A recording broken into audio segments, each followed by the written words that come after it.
seen this video about using a snake to cook, to use your grill as a smoker. So I've got a pan with wood chips, and if you come over here, you'll see I've snaked my charcoal, 2 layers on the bottom. I've kind of stacked it, as you see on the top, but 2 layers of charcoal around half of the grill, and then 1 layer on top around half of the grill. And I judged where I stopped based on how to fit the pan into the grill. And then about the first third or half or so of the snake, I've got wood chips in the back. And then this pile of charcoal here, I used 10 pieces. I'm going to start this on fire, let it get really hot, and then I'm going to stack it at the start of the snake and let that burn. And the goal here is it's going to slowly burn the snake over a period of 8 hours. And I'm going to see if it works. I've got a Boston butt that I'm going to throw in here later, which you'll probably see later. Other than that, we'll see if this snake smoke grill method works. All right, at this point, the charcoal is hot. You can see it's turned white, and it's ready to put onto the snake. So you want to use some tongs and stack your charcoal at the top of the snake, and make sure that you really cover the start of the snake. So once I get this stacked,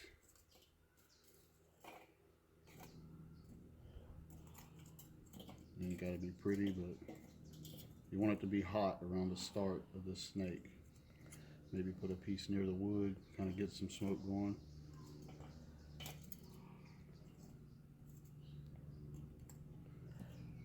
All right, let's see. Okay, now you can see the snake has got the charcoal stacked on it. So that's gonna start the snake process, and so it's just gonna cook slowly all the way around. So now that that's on there, I have to get my pan positioned, and I used a deep pan, as you can tell, but position my pan in here. I'm pushing it against the edge of the grill so that it's back. Got some wood in there. You want to use, this is a pot of boiling hot water, so the boiling water will go into the pan, and that'll just help keep the moisture going as it's smoking. So now that that's on there, you want to get the grill, the grates on, like so. And then, as I mentioned before, I am smoking a Boston butt. We've got a dry rub on it. It's got a good fat layer on the bottom. It's not a full Boston butt, as you can tell, but it's big enough for my family. So I'm going to place the Boston butt on, but I think I'm going to put it where the thick layer is toward the fire. And then once the Boston butt's on there where I want it, you don't want it too close to the fire because you don't want to burn it. And one way to get around that is make yourself a heat shield, and you can place this right over here to kind of hide the direct heat from the Boston butt. Now, when you put the grill lid on, you want to make sure that the lid is turned so that the opening is all the way open. You can close it a little if you want to get going, but right now, to watch the heat gauge, I'm just going to leave it kind of halfway open. You want to turn the grate or the opening away from the fire. And so it's opposite of the fire. That's going to get the smoke coming out and over the meat and then out of the grill. Underneath the grill, I've got it all the way open so that it's getting air flowing through the bottom. And then this is good. This is going to sit like this. So what I'm going to do for the next few minutes or so is monitor the heat gauge to see what we're sitting at. I'm looking at around 200, 225, give or take. That's where I want it to sit. But I'll see what happens over the next little bit. All right, I'm going to talk about the things we use for the snake. I bought a small bag of the Kingsford charcoal, but I used apple wood just for the smoke flavor. I've also got apple wood chips.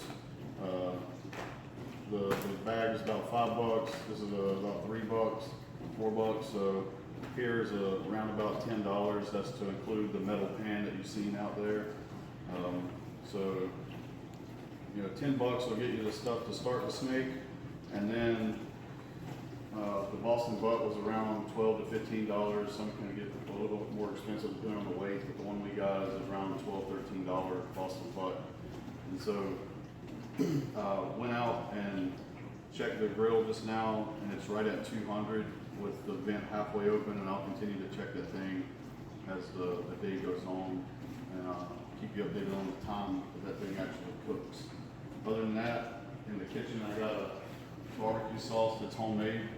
I can't give you the recipe, but this is a vinegar-based sauce, and it's really good. So this is going to cook all day as well as the Boston butt cooking. And so I'll keep you guys updated as this cooking process continues. All right, I'm out here at the grill. We're going to look at the thermostat and make sure that the temperature's right.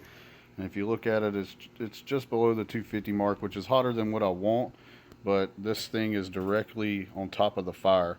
And there's also wood chips that are starting to burn, so it may read a little bit hotter on this side than it actually is, but either way, I've opened up the vent all the way to manage the temperature. And so I'm not going to open up the grill, you know, for a good amount of time. You don't want to open it and close it, messing up the temperature. We want to keep it pretty constant. So appreciate you guys watching, and I'll show you more videos of the product once it's done. Alright, it's been an hour and a half since I put the Boston butt on, and so what I'm going to do is I'm going to open the grill. I haven't seen it yet, but I'm going to open the grill. I'm going to make sure the fat layer on the butt is not stuck to the grates, and then I'm going to make sure I know where the fire is inside the grill on the snake, and I'm going to readjust the lid, and then I'm going to let it continue to cook. But I'm going to do this as quick as I can, that way I don't get a lot of oxygen into the coals and cause it to get hotter. Right now the grill's sitting at like around 300, which is okay for a Boston butt because it's a really thick piece of meat. I'll show you another way to stack the coal flatter if you're going to do ribs or something like that. So let's go here and look at it. Alright, so you can see the butt's got a good smoke layer going on it. The heat shield is working. Down in here, the fire has moved over to the second pile of wood that I made. I did do the wood in piles across here. That way, when the wood ignited, it didn't catch up all of the wood and all the charcoal at once. It's been an hour and a half, and you can see our snake has moved, you know, just slightly up, but it continues all the way around over here. So the snake is working. The grill's maintaining a constant temperature. There goes the fire I was talking about with the oxygen, so I've got to really get going. So I'm just going to take and make sure the fat layer is stuck to the grates. Kind of give it a shake. Southern men like to do like this and shake it. I don't want to rotate it onto the meat side yet. Just because I'm still smoking it, so I've really got to get going here. I'm going to adjust my heat shield again. Place the meat on it. There we go. So the fat layer's not stuck. It's doing what it's supposed to, and I've adjusted the shield. Got to get the lid on. The fire's over there. The vent again is on the opposite side of the fire, so that it'll suck the smoke across the meat out the vent. So now that that's adjusted, it's a waiting game. What I'm going to show you right here real quick is the other way to stack the charcoal. So at the beginning, you see me stack the charcoal like this inside the grill. It was stacked up, standing up around. The other way, if you want a lower heat cooking with a thinner piece of meat, you can stack it flat in the grill. The two layers on the bottom and the one layer on the top. When you do that, you want to place the top layer in between all four pieces of coal around like so.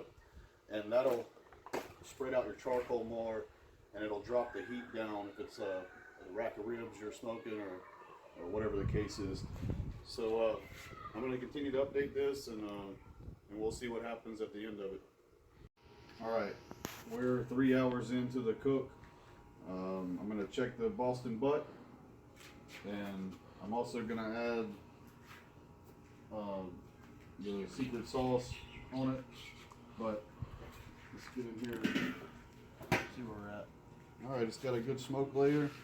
The snake has moved around to here now at 3 hours, so I think we're gonna be good at like a 6, 7, 8 hour cook. So the snake is working still. I don't really need to adjust the butt at this point, but I do want to shake it and make sure that the fat layer is not stuck to the bottom. So kind of pick it up, make sure it moves, make sure the heat shield's still going good. And then I'm just going to add this and let it continue to smoke and cook.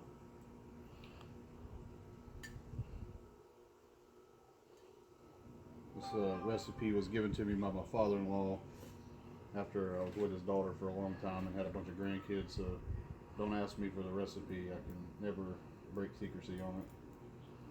But your family can season it however they want to.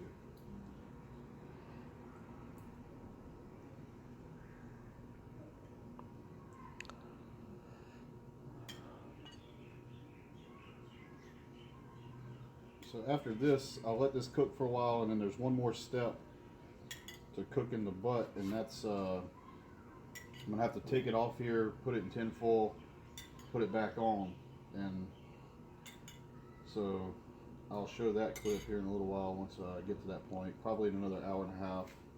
So about 4.5, 5 hours in, that's when I'll do that.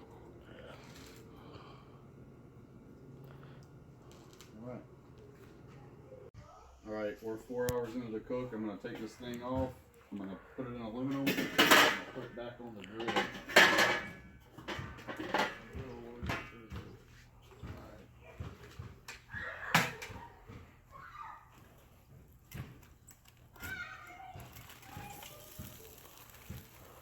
Don't need the heat shield.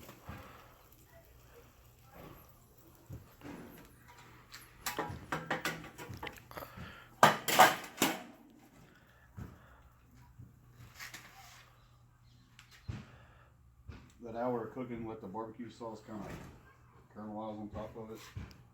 So now we'll take it in here and place it on aluminum.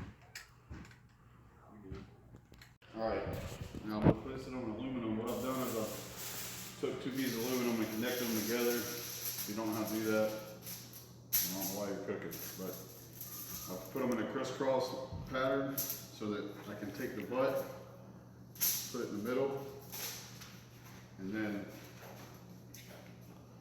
wrap the butt.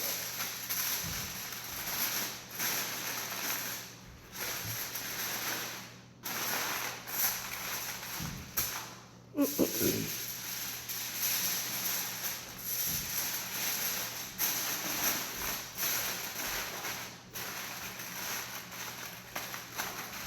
the butt's done, follow me outside. Right back on the grill.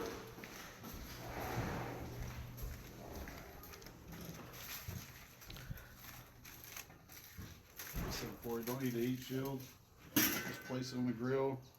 The fire's over here right now at hour 4, so I'm gonna put the vent away from the fire still, and then let it cook some more. All right, it's been 7 hours. This thing's been on for 7 hours. I'm gonna take the heat off.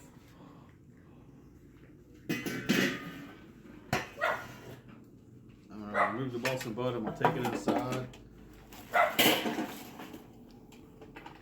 So what I want you to see down here inside the grill is that the snake has cooked almost all the way. There's a little bitty piece over here left, but it's cooked all the way. It's been 7 hours. That's a pretty good cook on charcoal. So we're gonna take this inside.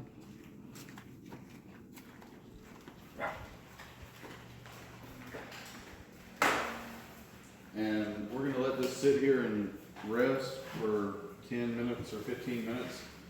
Bring the camera over so you can see this, but just in me taking it off, there's already juice in the bottom of the pan, so that tells me that the pan that I put in there initially is working and has kept the moisture in the cook, And so I'm gonna have to let this rest and let the juices get back into the meat, but I think at the end of this is gonna be a done Boston butt. And then I'll cut it up here in a little while and I'll show you that in the next video.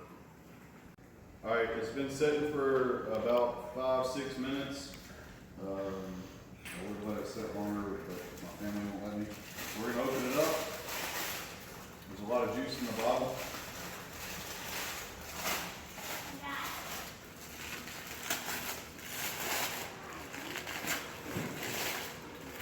And there's our Boston butt. Really has a good smell coming off of it. Really good smell. And then I'll just take the knife and fork and kind of cut it and look down inside.